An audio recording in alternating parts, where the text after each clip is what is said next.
Hace unos días nada más se anunció el convenio entre Bolivia y Perú para que Bolivia nos venda gas. Tenemos el tema del gasoducto sur paralizado por los temas de corrupción y el sur necesita gas y gas barato. Así que hemos echado la mirada hacia Bolivia. ¿Cómo nos puede beneficiar esto en cuanto a precios, sobre todo a nuestros compatriotas del sur del país? Estamos con Luis Espinosa, profesor de SAM, para conversar sobre este tema. ¿Cómo está, Luis? ¿Qué tal?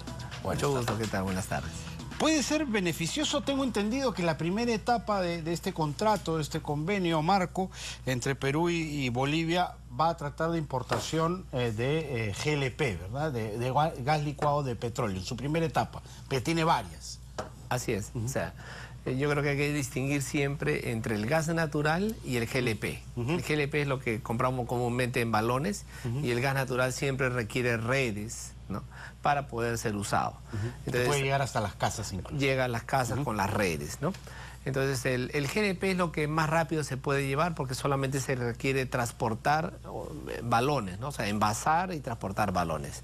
Y hoy día ya existe grandes un camiones comercio. Cisternas también. Así es.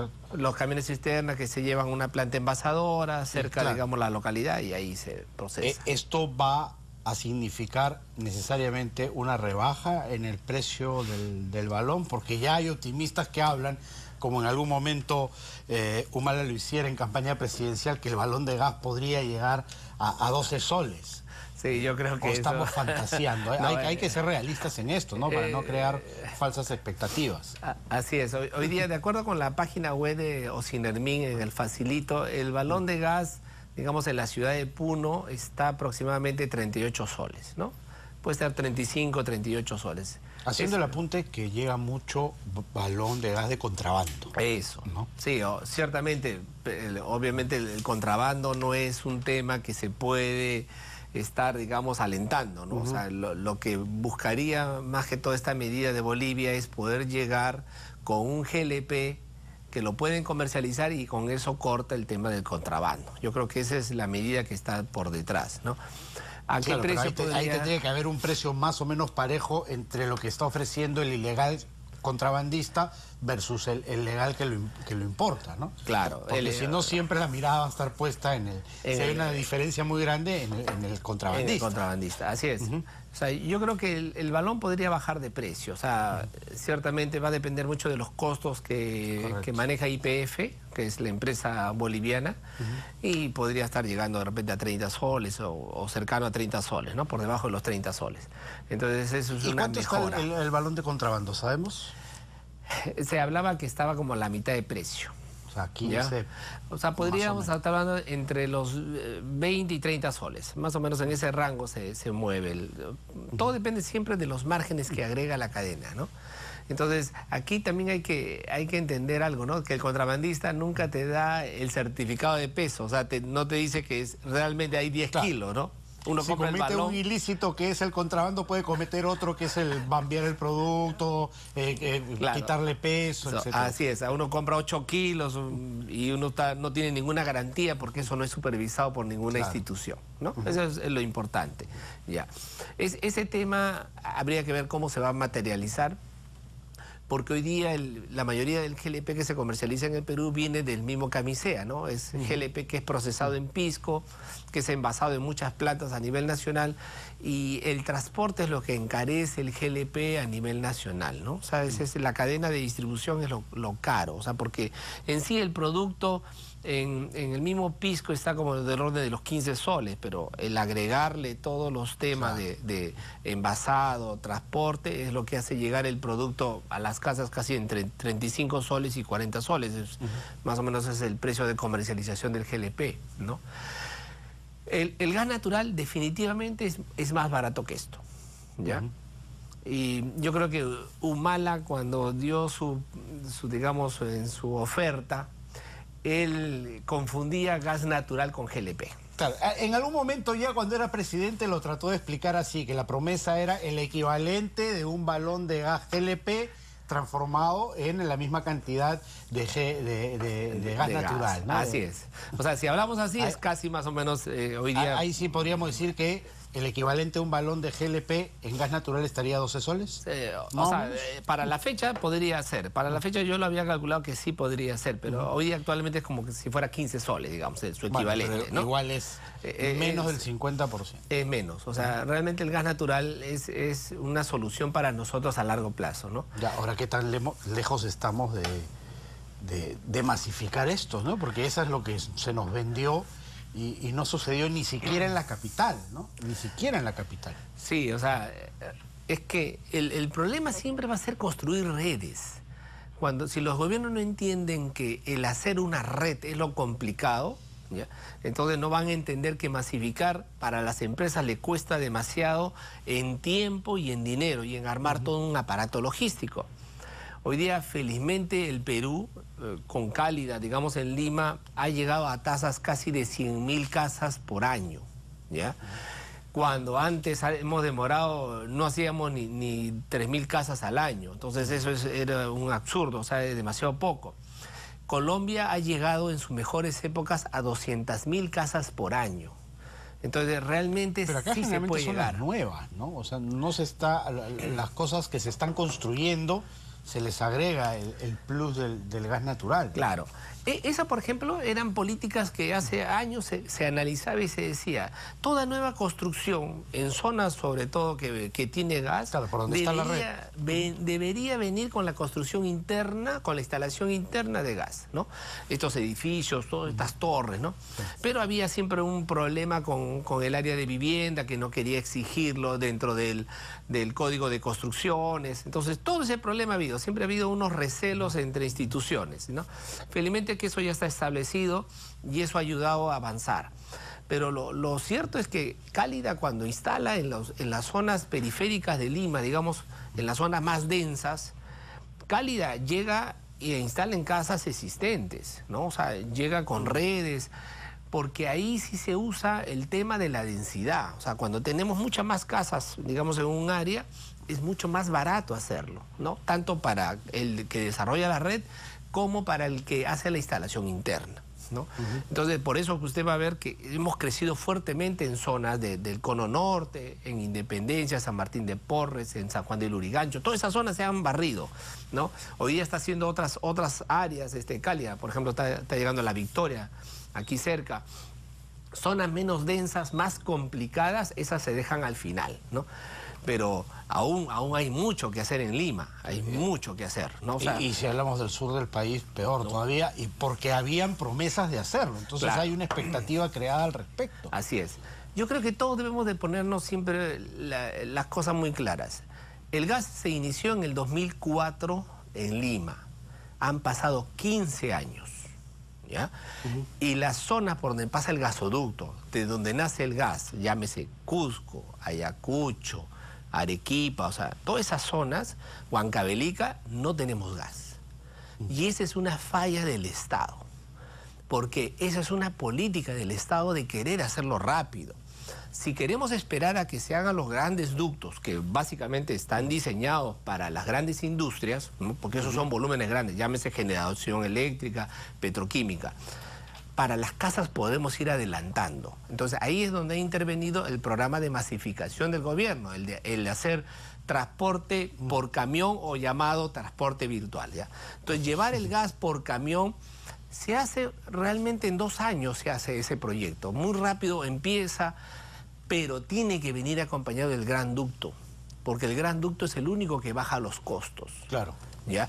Porque no podemos hacer estamos agregando costos de transporte, etcétera, sí, que encarecen el producto final, pues si la cosa es ofrecerlo lo más barato posible. Claro, miren, si hoy día ya hubiéramos tenido gas en Cusco, en Puno, en Arequipa, en toda esta zona de la sierra, que es la zona del frío, podríamos desde estos puntos atacar el tema del friaje. Claro, con calefacción interna en las viviendas. Así es, no solamente las viviendas, es poner cobertizos para los animales. Ah, claro, también. Claro, en las escuelas, etcétera. O sea, claro, para todos. Como en todos los países que hace frío y no se muere nadie del frío. Del frío no se muere. Usted va a ver a Siberia, todo tienen gas. Claro. En Canadá, en el norte, tienen bajo cero y no se mueren los animales. Entonces, ese es el tema que no entendemos, ¿no? O sea, se llega a los grandes centros, pero de ahí partimos todas las otras políticas de ayuda para manejar el tema del clima. Ahora le pregunto, ¿esto lo debemos hacer con nuestro gas, reactivando lo que es la idea del gasoducto sur, o podríamos hacerlo importando gas mientras trabajamos lo otro y además resolvemos los problemas de corrupción, ¿no?, que se trajeron abajo el proyecto finalmente? Mire, nosotros tenemos más gas que Bolivia, ¿ya? Nosotros tenemos 15 terapies cúbicos, o sea, o TCF se dice en inglés, y Bolivia tiene 10. Nosotros tenemos 15, ¿ya? O sea, el problema no nos falta gas, ¿ya? Bolivia, el gran problema es que él no consume tanto gas. Bolivia exporta. Claro, le sobra y tiene que vender el excedente. Claro, él es un comercializador de gas. Entonces, él puede ver a largo plazo bueno, un nosotros tema... también exportamos, ¿no? Mandamos a México, por ejemplo. Claro, es un tema, digamos, que se decidió hace muchos años, la exportación, ¿ya? Pero hoy día nosotros, si podemos a funcionar el gas que tenemos, o sea, nosotros tenemos excedentes en gas hoy día, ¿ya? Lo que sucede es que cuando uno diseña los gasoductos, esos gasoductos hacen mover la producción. O sea, los lotes que hoy día están parados, o sea, que hoy día no están invirtiendo en seguir certificando reservas, en ponerlos en marcha, todo eso no lo están haciendo porque no hay ducto por donde salir. Entonces, cuando pongamos todo esto a funcionar, digamos en 3, 4, 5 años, o sea, automáticamente se van incorporando más reservas, porque los 15 TCF es lo que hoy día ya tenemos. Claro, lo que hemos certificado, Así es. Lo que hemos comprobado que está ahí bajo tierra. Así es. Pero puede haber más. Así es. Pero ya nadie mueve un dedo porque tampoco es negocio sacarlo, pues, porque ¿a dónde lo vas a mandar? Eso es. O sea, nadie invierte para descubrirlo y tenerlo 20 años ahí escondido. O sea, claro, nadie pone dinero así. Lo ponen cuando ven que hay negocio, cuando ven que hay proyectos petroquímicos que desarrollar, grandes industrias, o sea, siderurgias, o sea, empresas que pueden consumir gas. Ya, ahí estamos hablando de una política de Estado, ¿no? Eso es. O sea, nosotros de todo eso planificado. Claro, porque el Estado lo que tiene que hacer es la infraestructura básica, que son los ductos. Esa es la infraestructura que se necesita. No, además por promover las industrias, de acuerdo a las regiones, ver qué se puede hacer y qué no, etcétera, etcétera. Claro, ahí también es el Ministerio de la Producción se tiene que poner, digamos, de acuerdo tanto con el Ministerio de Energía y Minas para ver qué políticas se pueden desarrollar para promover ciertas industrias que el Perú no tiene y que necesitan ciertas reglas de largo plazo, como precios competitivos del gas, es uno, ¿ya?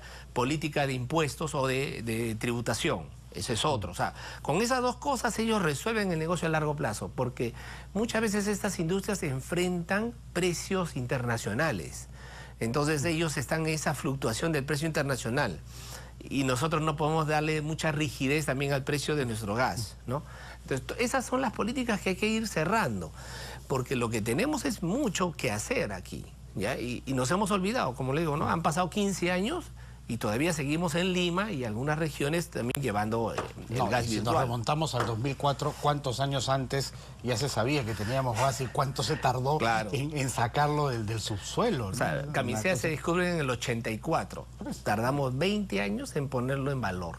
¿Se da cuenta? O sea, parece que nosotros esos números son los que nos gustan, ¿no? Demoramos un montón. 20, claro, por eso los otros países que venían muy detrás de nosotros nos sacaron harta ventaja, porque empezaron a trabajar con políticas de Estado, el manejo de sus recursos naturales. Eso es cierto. Entonces, el gas, yo que veo muy bien el tema de la masificación, yo creo que el gas podemos ir adelantando con las políticas de esto de gas virtual o gas en camión, pero eso es la primera parte. Es un paliativo. Así es. Mientras hacemos lo otro. Y lo otro hay que hacerlo en paralelo. No se puede cambiar una cosa por la otra. Así es. O sea, por eso el Estado tenemos que tener una política clara. La única forma de atacar el tema del calor es con el gas natural. Es el recurso más barato que existe. Y en el Perú hay muchos tipos de industrias que usan calor y las casas también necesitan calor. Y el gas natural hay que llevarlo. Eso es lo importante. O sea, estamos retrasados. Estamos retrasados. Eso... Y sobre los proyectos, ¿hay algo concreto que nos pueda llevar a pensar de que sí, como usted dice, en 3, 4 años, 5 años, podamos empezar a ver la luz? ¿O estamos paralizados en ese sentido? Yo creo que ya el Ministerio ha dicho de que ya está resolviendo el problema del gasoducto. Espero que pronto lo concreten. Yo creo que no es muy complicado hacerlo, ¿ya? O sea, el gasoducto se tiene que hacer, buscar otras rutas, es dilatar el tema, ¿ya? porque... Ahora, en las dimensiones que estaba planeado, porque esa era otra de las observaciones que se hacía, que se había dimensionado algo demasiado grande, como comprarse un bus para transportar a la familia. Una cosa así era lo que se estaba especulando sobre las dimensiones de la obra. Sí, o sea, yo creo que mucha gente ha especulado y ha señalado temas que de repente no lo ha analizado concretamente. Mire, el ducto que sale hoy día de la selva y llega al centro y atraviesa la zona más complicada, que es la selva, los primeros 200 kilómetros, donde ha fallado el ducto, pero no de gas, sino el de líquidos, ese ducto es de 32 pulgadas. Y ese ducto ya quedó chico. ¿Ya? Y lo que se pensó fue poner un ducto redundante y a la vez que satisfaga al sur, o sea, que funcione de dos formas, que en caso se rompiera el de 32, el otro nuevo, que también tendría que ser de 32, o sea, ayude a funcionar al sistema. Por eso es que se le llama sistema integrado de transporte o sistema de seguridad energética, porque hoy día dependemos de un solo ducto.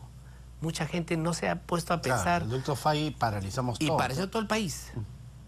Y demoramos en repararlo, si es una época fea, nos demoramos una semana en repararlo.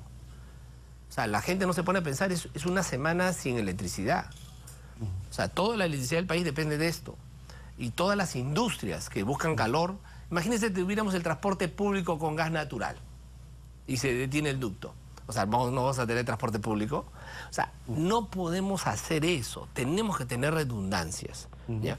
Entonces, la redundancia nos lleva a poner un ducto similar o de mejor dimensión. Segundo tema que hay que analizar es, ¿queremos intervenir la selva a cada momento? ¿Queremos intervenir, pasar por Cusco con muchos tubos a cada momento? ¿O queremos pasar una sola vez? O sea, el tema es... el menor impacto posible. Eso es, porque usted pasa por comunidades y usted pasa la primera vez, pasa la segunda vez, la tercera. Entonces, la primera pasa, la segunda ya es complicado. Entonces, por eso es que los ductos se diseñan de un diámetro suficiente para pasar y darte una holgura de 20 o 30 años. Porque un ducto dura más de 30 años. Entonces, son inversiones muy grandes. Lo importante no es el ducto, lo importante es la construcción. Y eso es lo complicado. Entonces, poner un ducto de 24 pulgadas y 32 pulgadas es lo mismo desde el punto de vista del material. Lo que cuesta es hacer la construcción. Entonces, yo creo que... es ahí donde nos sacaron la vuelta. Es ahí donde hemos tenido estos problemas. Entonces, es ahí donde debemos de pensarlo bien. Debemos repensar bien qué incentivos damos a las constructoras para que esto nos salga lo más barato. Los ductos ya los tenemos. O sea, los ductos ya están comprados, están puestos en la obra o cerca.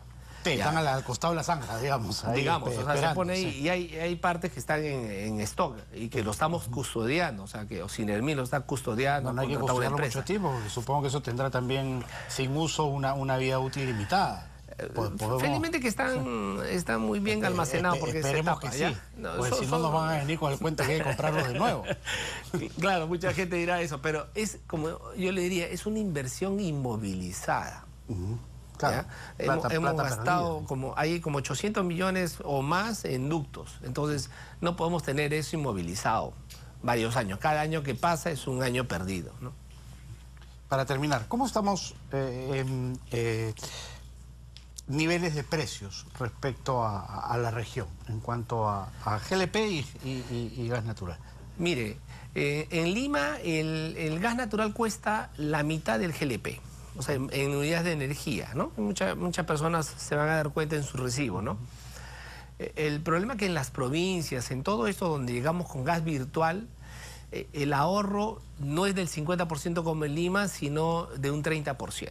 Entonces, ciertamente eso podría desalentar un poco la conversión, porque todos quisieran tener un ahorro similar a Lima, pero ahí el Estado ayuda con políticas de instalación interna más barata, o sea, casi subsidio en la instalación interna. Subvencionando la transformación. Cosa que en Lima mucha gente paga parte de la instalación interna, entonces con eso se compensa, ¿no?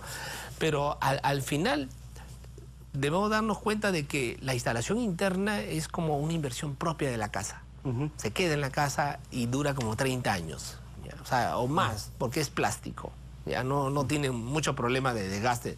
¿Ya? Entonces, yo creo que esa es la parte de la contribución del Estado y para eso tenemos fondos públicos que se usan para hacer, ¿ya? El tema es que tampoco debemos demorar porque los fondos los tenemos y mientras no se pone en funcionamiento, pues, retrasamos un año más de beneficios. Correcto. ¿No?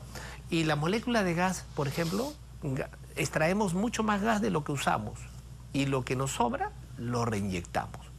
Entonces, estamos perdiendo un producto valioso porque no hay demanda, reinyectándolo. Por eso le digo, nos sobra el gas. O sea, supongo que el reinyectar genera un costo también. Tiene un ¿no? costo para la empresa. A la Claro. empresa no le gustaría reinyectar, Claro. pero no tiene un tubo con que vender. ¿Se dan cuenta? Bueno, es el Perú. Muchísimas gracias, Luis, por haber estado aquí. Muchas gracias. Luis Espinosa ha estado con nosotros. Hasta aquí el Bloque Económico.